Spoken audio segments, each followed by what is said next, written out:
Hello मित्रों, मैं हूँ सुमित नागरकोटी और आज मैं आपको एक मिस्टीरियस कैमरे की हॉरर स्टोरी सुनाने जा रहा हूँ।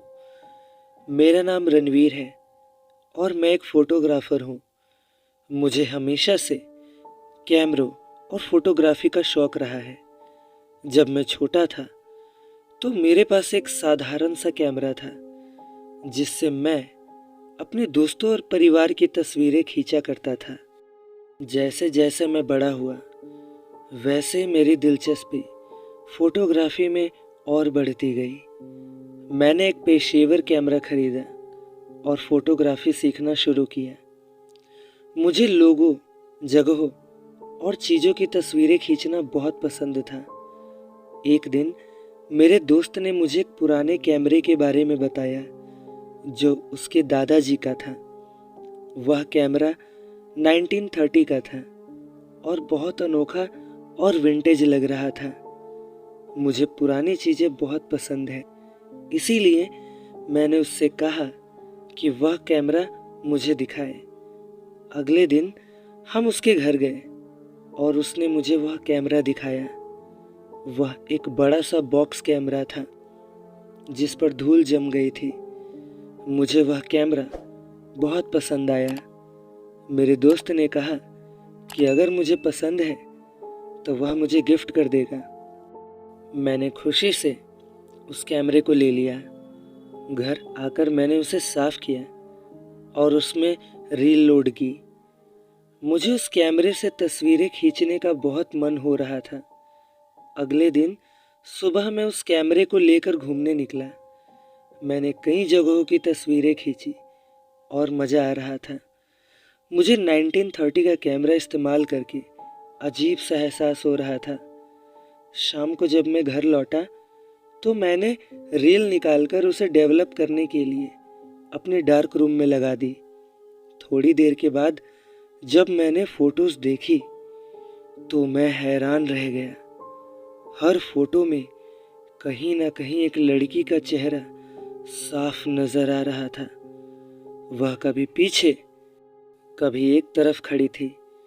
मुझे याद नहीं था कि मैंने उस लड़की की कोई फोटो खींची हो। वह लड़की कौन थी? मैंने सोचा कि शायद कैमरे में कोई प्रॉब्लम है जिस वजह से यह हो रहा है। अगले दिन फिर मैं उसी कैमरे को लेकर बाहर घूमने गया और कई जगहों पर फोटोज खींची।